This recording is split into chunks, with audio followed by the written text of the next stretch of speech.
Where in the world is Deebo San Diego? Remember that show Carmen San Diego? It was like on Nickelodeon when I was a kid. We used to watch it together. Was it Nickelodeon or KQED? I don't remember. But it was a great show. I think it was great Nickelodeon. Game. Could have been. Okay, so now we're looking for Deebo. He didn't show up to OTAs last year. He was in a contract dispute, and he was really mad about it. And this year, he has nothing to be mad at. Gave him all the money. He's the man, and I guess he feels nothing to prove in May. What do you think of him not showing up? Okay, I have definite feelings about it. Now, other people didn't show up. Trent Williams, Javon Hargrave, Nick Bosa. Okay, I give them a pass. I understand. But when I look at Deebo Samuel, he had a down season last year. Iggy, is it fair to say? I don't mean he had a bad season, but from his standards, he wasn't what he had been. Right. I also feel that because he kind of held out, he wasn't really in shape the way he had been before. He's a great athlete and he's a great player. I think you want to make a statement to your team, to your coaches, and most important, to yourself. I'm here to kick ass. Yeah. I'm here to play like Christian McCaffrey is doing. I'm here to play. And why he wouldn't be motivated to do that escapes me. Yeah. And it feels, how do I want to say, like someone who's self-entitled, who's entitled, immature. Now, he may be, I've never met him. He may be a very nice man. I'm not attacking his character, but I am questioning the way he comports himself as a teammate and as a football player. As a professional, professionalism. His whole contract dispute a year ago, they were always going to give him a good. He acted miserably, unprofessional, and he put himself and the organization in a very bad light. Right. I didn't. It didn't need to come to that. It was never gonna get ugly. It didn't need to come to that. And he took it there in March. Yeah. So I'm saying, with all of that history, he should have been the leader. He should have been the first one on the field. He should have run every drill. He should have encouraged other players or given some of the young wide receivers tips and wisdom. And the idea that he exempted himself from that, I find extremely disappointing. And I'd even go further, Iggy. If I were running that team and I had a chance, not this season, but after this season, to trade him, I would. I would too. He doesn't want to be a leader on your team. It's so clear. No. He's not a captain. He's one of your best players, but he's not a captain, and he doesn't want to be. Meanwhile, Christian McCaffrey is there. It's not like I understand Hargrave and Trent Williams not showing up. They're like 30. Williams 35. Hargrave's 30. Don't go. This guy's 27, coming off a down year where he was out of shape. Nick Bosa, do whatever you got to do. He's always going to come to the team in shape. You can't say that about Deebo Samuel. No. So it's discouraging. Was Ayuk there on Tuesday? Yes. Fred Warner was there. Fred Warner showed up, didn't practice. No need for him to practice, but he's a leader of the team. He's a captain. He's there. Right. He has pride. Showed up. So it meant he was there, he was looking, and he was in the locker room with them. Eric Armstead was practicing. George Kittle was practicing. Kyle Juszczyk was practicing. What are you doing? Yeah. And you know what, Iggy? If I were Juszczyk or one of those guys, I would certainly notice that Deebo wasn't there. Yeah. I would. Do you want to be on this team? How much? What does it mean? How much are you going to contribute? Right, because last year, again, they didn't start fast. He didn't start fast. They didn't win a Super Bowl. He was never in peak shape. If they're going to win a Super Bowl this year, they're going to need to start fast like they did in 2019.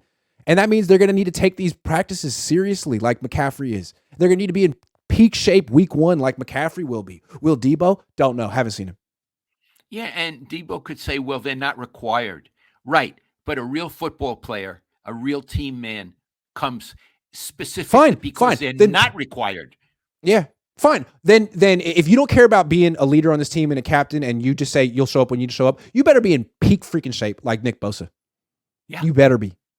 Because we know he will be. We don't know what you do. You're the guy who eats a full box of Mike and Ike's a night. We don't know. What's that? Sorry. Mike and Ike's are, it's like Skittles, candy. But let's be clear. We don't know that he does that. Well, he was at a Warrior game with the full box of Mike and Ike's, just crushing them. So it's on camera. I don't know if he does it every night, but sometimes him and a box of Mike and Ike's, you gotta can't keep him away. Sorry, I'm not shaming him. Maybe he didn't eat the whole box. Maybe he didn't eat the whole box. Also, it matched his outfit. Maybe that's why he had it. Anyway, Deebo, we'd like to see you at OTAs. He'll be at minicamp, though. It's mandatory. When is minicamp? 3 weeks. And how long does that last? Usually 3 days, but then the coach cancels the last day, sort of to be like the cool teacher that lets his students out to summer break a day early. Because they want the students to like them. Let Every me ask time. you a question. Igley, if you were the coach, would you cancel the last day? No. I'm sorry, guys. We're trying to win the Super Bowl. Who wants to win the Super Bowl? Raise your hand. Yeah. Also, in the modern NFL, they don't have that many opportunities to practice. You know what? We have an opportunity. Harbaugh used to do it too. It was weird. He would have Guy Fieri come and he would cook a whole barbecue. It's like, guys, come on. What is going on here? The season starts pretty soon. Yeah. I don't know. That's what I would do. Yeah. Guy Fieri, when you covered the sport, they had 2-a-days. I mean, they had so much time to prepare. It's not like that anymore. No, now it's really, they've made it sort of dandified. You know what I mean? It's almost like a part-time job. It really is. It sucks for the younger players because, again, it makes it so much harder to develop younger players. Less practice time. Who does that benefit? Older players. Who negotiates these collective bargaining agreements? The veterans with the owners. So every time they change it, it suits 29-year-old to 33-year-old football players more, who are guys who really can't do it every day. Their bodies break down. It's violent. I want to say one other thing about Deebo Samuel. Iggy, you probably might not have even been born, but when Jerry Rice seriously hurt his knee and he didn't play, I was there. And here's what would happen at practice. Jerry couldn't play. He was hurt. Mm-hmm. Jerry didn't sit on his tush. No. I would see him after practice, and it was like, late, the shadows would be on the field, and he'd be alone, and he'd run the whole perimeter. Sometimes it was slow, but he was Jerry Rice, and he had such pride, Iggy, and every day it became a little more intense, a little faster, and he was a lonely man running in the dark. Do you know what I'm saying? But he wasn't behind closed doors. He was in front of everyone. Look at me. Look at me work. Yeah. Look at me work. I'm coming. And I haven't seen that from Deebo Samuel, the lone man running in the dark. Yeah, I actually wrote down 10 minutes ago, and I wanted to mention, what would Jerry Rice do? Would Jerry Rice not show up to OT? Like Jerry Rice, he would show up this week if you invited him, and he would do every single drill. He would run through every route. He's right now. With a smile on his face. Like Jerry Rice is probably in better shape right now than Deebo Samuel. Right now. Could be positive. So we've seen Deebo Samuel have an all-time great season. He was an all-pro. What he was doing after the catch was like some of the most impressive stuff we've seen a wide receiver do after the catch since Jerry Rice. He has that potential. Now you got to be consistent. Yeah. Jerry was. I tell you a story about Jerry Rice. Obviously, Bill Walsh really loves him as a player. So one day, when he was coaching Stanford the second time, and I was writing a book on them, we were on the road, and I forget where, and the team was getting dressed, and they were going to go out on the field shortly to play the game. And Bill could be very perceptive and philosophical. He said, he'd like to talk to me. We were there, and he said, Lowell, look at the players getting dressed. They're getting ready for battle. That's what they're doing. And he said, I always watch Jerry Rice get dressed. He said he didn't know it. I would stand somewhere else in the locker room, but I would watch him, and I would see everything with Jerry had to be perfect. His shoes would be lined up, his uniform, and he said he put the uniform pants on, and he would look in the mirror, and they had to be perfect, and his shoulder pads and his jersey. And then he said the last thing, he had a little towel that he would put in his waistband, Iggy, and he said he would take the towel and fold it in maybe quarters or whatever, and it had to be perfect. He said, Lowell, Jerry's lines had to be perfect. And then he put it in, and then he got his helmet. And he said, now he was ready for battle. And Yeah. this was years after he had coached him. And I thought, right.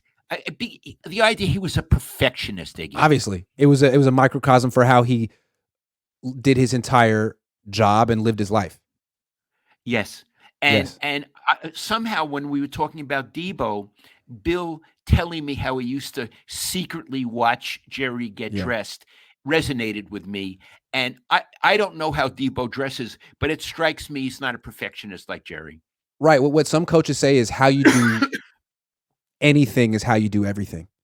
So a perfectionist is a perfectionist all the time, not just with his route running or his practicing. It's everything. How you get dressed, how you prepare your meals, everything. It's probably down to a science for Jerry. Iggy, how you put things in your locker. How you put things in your locker. Do you throw your shoes in? Yeah. Or do you line Bill in front of his locker in the 49ers or at Stanford? He used to take off his sneakers when he was going to take a shower and get dressed and go home. He would take off his sneakers and his little white socks, and he put them in the shoes and line them up perfectly right in front of his locker. I saw him do it all the time. And I realized. So, sorry, keep going. No, what were you going to say? So Bill was a perfectionist like Jerry, and he was one perfectionist admiring another. Absolutely. This is my kind of player. Oh, I would do the same thing with my pregame, with my outfit for the day. I'd line it up. Absolutely. Yeah, it's interesting. Yeah. And I liked Bill because he saw things that maybe even the writers didn't see. And he would explain it to me in language I would understand and get and appreciate. Yep. Well, that's interesting. It seemed like Joe was a bit of a perfectionist too. I mean, he perfected all the footwork that Bill Walsh taught him. Steve Young spent years perfecting it as well. And Kyle Shanahan. Yeah, Kyle Shanahan appears to be a perfectionist for what he's demanding from his players, at least in his scheme. If Deebo's not a perfectionist on that level, I'm with you, man. Trade him. Sorry, he's 27. Yeah. It's not in him. You can't call him young or immature anymore. You can call him immature, but this is it. He's in his prime. This is it. This is who he is. Iggy, I'm going to say one other thing. I know I'm drifting about players' lockers. I used to look at them, and in general, there are obviously exceptions, but in general, I felt offensive players were much neater in their lockers than defensive players, especially defensive linemen. I would look, and they would throw things. They wouldn't line up their shoes. And here's my cockeyed theory. Yeah. It was because they like chaos. They create chaos. Yeah, you mess things up. You blow things up. They mess things up. And offenses are all about formations and timing and all that. Yeah, I agree. And what these guys are trying to do is break down order, break down the order break down the timing, all that stuff. Yeah, all that. And I felt you could see it in their lockers. So when you look around my desk and you see that it's a little disheveled, it's not that I'm not a perfectionist. It's just that I'm a defensive player at heart, Bill. Dad. The coach has agreed that situation got nasty quick. Read Deebo Samuel. Not showing up to OTAs is remarkably tone deaf. He's making himself a target. Now he better be in shape in camp. Yeah, to be fair, it is voluntary. And if he shows up in shape like Nick Bosa, great. No one's going to say anything about it. But I just don't know if you have it in you, Deebo. We already said something about it. He should have been there. He should have been there. For a lot of reasons. And Nunez says wasted $100 on a Deebo jersey. Should have got Christian McCaffrey. Well, now that McCaffrey's on the team, it does make Deebo a little redundant, superfluous. I mean, at least the Deebo that they had last year.